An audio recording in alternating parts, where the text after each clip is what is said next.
Bismillahirrahmanirrahim. Assalamualaikum warahmatullahi wabarakatuh, teman-teman. Sampurasun, bagaimana kabarnya? Semoga teman-teman semua diberikan kesehatan dan kelancaran dalam menjalankan aktivitas. Kang Ida juga mengucapkan banyak-banyak terima kasih bagi teman-teman yang masih mendukung Kang Ida, masih menonton channel Kang Ida. Semoga amal kebaikan teman-teman mendapat balasan dan ridho dari Allah Subhanahu wa Ta'ala.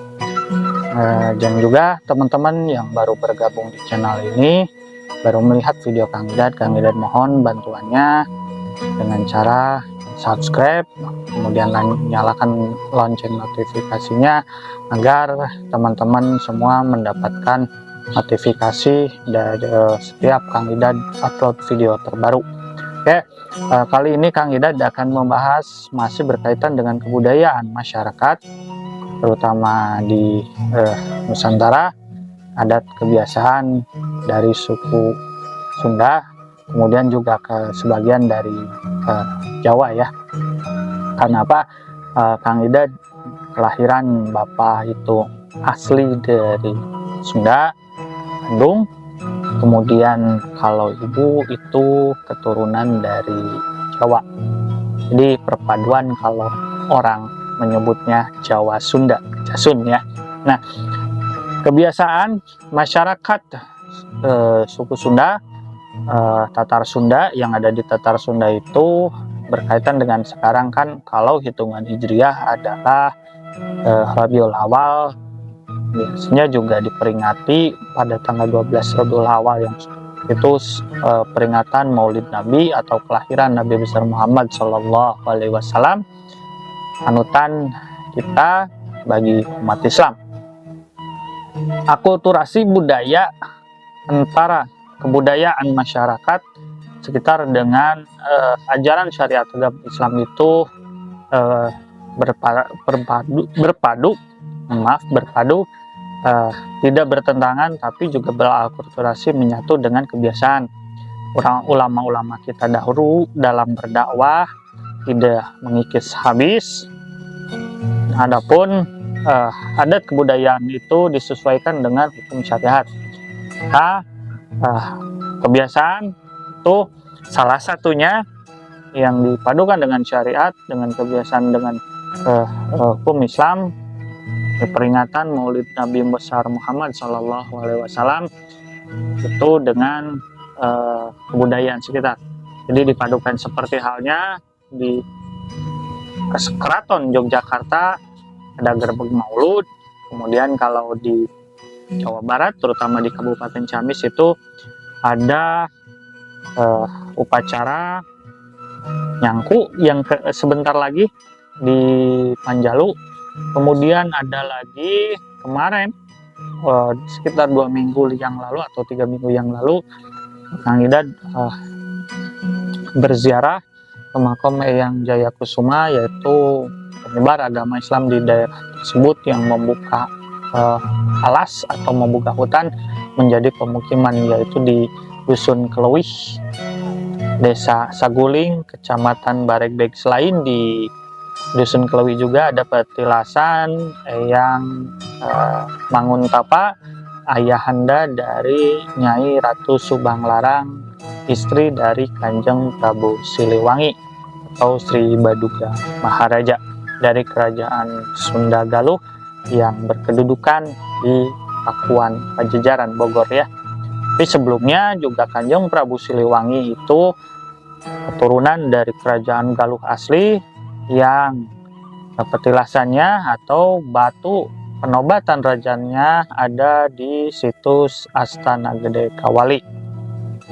Nah, kebiasaan salah satu kemudian ada tadi, tapi Kang Ida tidak bisa hadir, yaitu di situs Kabuyutan Gandoang. Di sana juga tersimpan teks naskah surat dari Sultan Agung di Mataram ya, kerajaan di Kesultanan Mataram, karena invasi kekuasaan Mataram waktu itu sampai ke Tatar Sunda. Itu salah satunya juga di Kabupaten Ciamis, yang dahulu masih bernama Kabupaten Galuh. Nah, di Gandoang itu masuk ke wilayah Sumedang, dan dari Imban Negara ke sini itu masuk Galuh. Di perbatasan antara Sumedang dan Galuh itu di Imban Negara. Bekas peninggalannya ada prasasti yang di luar kebiasaan. Prasasti tersebut ditulis pada lempengan logam Kuningan yang itu terverifikasi pada era Kesultanan Mataram, dan juga naskah. Jadi naskah fakta perdamaian antara wilayah yang dikuasai oleh Sumedang dengan wilayah yang dikuasai oleh Galuh, ya, Keadipatian Galuh. Aduh, maaf. Nah, kenapa ulama-ulama kita dahulu mengakulturasi pundi-pundi ataupun syariat itu dimasukkan kepada adat kebudayaan yang sebenarnya kebudayaan tersebut ya tidak bertentangan dengan hukum-hukum dasar syariat agama Islam.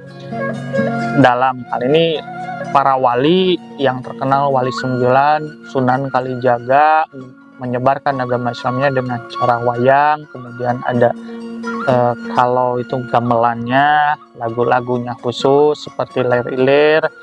Kemudian juga banyak lagu lagi, Kidung Wahyu Kulo Sebo, itu juga bagian dari lagu dakwah yang diciptakan oleh Kanjeng Sunan Kalijaga. Dan perlu teman-teman tahu bahwa Sunan Kalijaga itu pernah juga singgah di Cirebon, dan peninggalan Sunan Kalijaga ada di Kasepuhan Cirebon, ya. Kan di Cirebon ada Kasepuhan, ada Kaanoman. Ada dua keraton yang Kang Ida tidak paham, kurang paham sebenarnya antara mulai perpecahannya seperti apa. Tapi peninggalan Sunan Kalijaga itu ada di Keraton Kasepuhan Cirebon.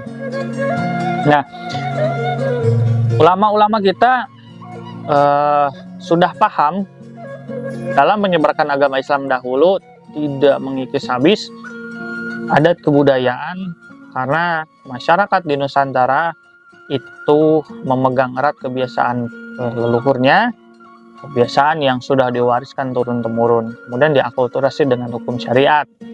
Di kedua-duanya bisa maju, karena memang kalau dikikis habis akan ada anggapan bahwa sebenarnya penyebaran agama Islam itu dengan cara kekerasan, dengan cara yang tidak diperkenankan, karena masyarakat kita juga terkenal dengan etikanya, dengan keluhuran budinya, dengan budi pekertinya. Jadi harus pelan dan harus bisa diterima secara keseluruhan oleh masyarakat di Nusantara, terutama di suku Sunda. Ada juga syair-syair yang hasil ciptaan gubahan dari para ulama dahulu dengan kidung-kidung ataupun nyanyian-nyanyian masyarakat sekitar pun masyarakat suku tersebut. Di Sunda ada yang disebut dengan rajah, itu dialek ataupun nyanyian dengan bahasa Sunda dan nada-nada khusus. Kalau di Sunda itu kan tangga nadanya itu da minati lada. Kalau di nasional ataupun di Indonesianya secara keseluruhan yaitu kan do re mi fa sol la si do, mengikuti dengan Latin, bukan da minati lada. Jadi dengan misalkan satu saron dengan beberapa gitu kan ketukan-ketukannya itu lebih kompleks lagi kalau di kebudayaan Sunda. Itu teman-teman bagian dari akulturasi kearifan lokal yang bersatu padunya kebiasaan masyarakat sekitar dengan hukum syariat Islam oleh para ulama dahulu digabungkan dan bagian dari metode dakwah sehingga agama Islam bisa diterima secara menyeluruh, dan bisa juga dibuktikan bahwa agama Islam itu menjadi mayoritas di Indonesia karena atas jasa ulama-ulama kita dahulu dalam menyebarkannya, berdekatan dengan masyarakat. Dan salah satunya gitu, waktu itu para ulama menyebarkan itu tidak langsung berdakwah menceritakan atau mengajarkan tentang syariat, tapi kenali dulu masyarakat sekitar, kebutuhannya apa, kebiasaannya bagaimana. Itu saja yang bisa kami sampaikan. Wassalamualaikum warahmatullahi wabarakatuh.